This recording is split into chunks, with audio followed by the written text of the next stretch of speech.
अतिशय सुसज्जित अशा प्रकारची ही प्रशासकीय इमारत असेल किंवा आरवी उपसा सिंचन योजना असेल। खरं म्हणजे आरवी उपसा सिंचन योजना ही यापूर्वीच आम्हाला उद्घाटित करायची होती, पण मध्यंतरीच्या काळात काही कारणाने ती रखडली होती। पण आज त्याचं लोकार्पण होत आहे, ही खरोखर अत्यंत आनंदाची गोष्ट आहे। गांधी विद्यालयामध्ये देखील जे काम या ठिकाणी झालेलं आहे, मला असं वाटतं ते अतिशय उत्तम अशा प्रकारचं काम आहे। आणि सोबत इथे जलतरण तलाव आणि क्लब हाऊस असं आपण लोकार्पण केलं आहे। आणि मग आरवीतले जवळपास 156 कोटी रुपयाचे रस्ते, उपजिल्हाधिकारी कार्यालय, सारंगपुरी जलतरण तलावाचं जलाशयाचं सौंदर्यीकरण, स्मशानभूमीची विकास कामं, सौंदर्यीकरण, अशा अनेक गोष्टी आज आपण या ठिकाणी केल्या आहेत। त्याबद्दल मी सर्वप्रथम आपल्या सर्वांचे मनापासून अभिनंदन करतो। आरवीचे आपले आमदार सुमितजी वानखेडे यांचेही मनापासून अभिनंदन करतो, आमचे दादारावजी केचे यांचेही मनापासून अभिनंदन करतो आणि खासदार साहेबांसहित मंचावरील सर्वांचं अतिशय मनापासून या ठिकाणी अभिनंदन करतो।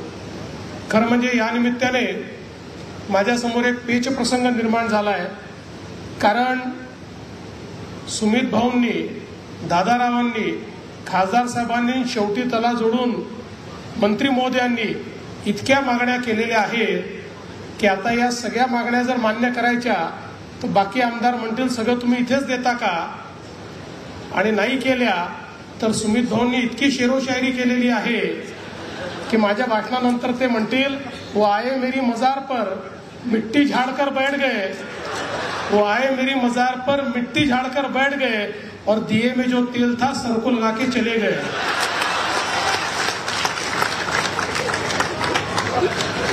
त्यामुळे आता काही ना काही तर मला करावंच लागेल हे माझ्या लक्षात आलेलं आहे।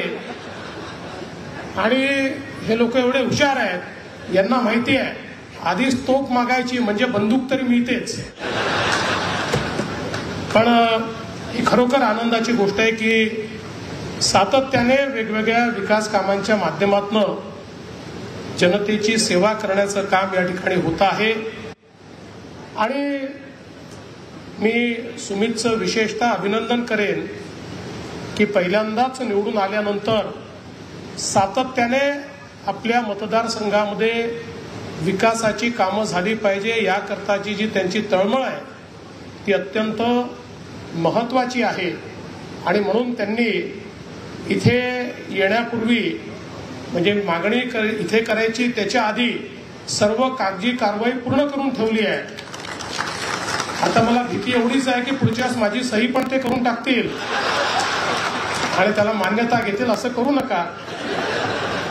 सही करता मात्र माझ्याकरता आपण या ठिकाणी थोडी वाट पहा आणि मी आपल्याला विश्वास देतो की निश्चितपणे ज्या काही आपल्याला या ठिकाणी वेगवेगळी कामं आपण जी सांगितली, विशेषतः आपण जी उपसा सिंचन योजना या ठिकाणी सांगितलेली आहे, मी आजच आपल्याला आश्वासित करतो की त्याकरता पाणी उपलब्धतेचा जो प्रश्न होता, तुम्ही ती फाईल माझ्यापर्यंत पोहोचवली होती, त्याच्यावर मात्र मी सही करून आलेलो आहे। त्यामुळे त्याकरता आपण आता पाणी उपलब्ध करून दिलेलं आहे आणि त्यातनं ही जी आपली उपसा सिंचन योजना आहे वाढवण पिंपळगुटा या योजनेला आता पुढच्या काळामध्ये आपण निश्चितपणे मान्यता देऊ आणि ती योजना पूर्ण करून तिथल्या शेतकऱ्यांच्या शेतीला पाणी देण्याचं काम हे आपण करणार आहोत। खरं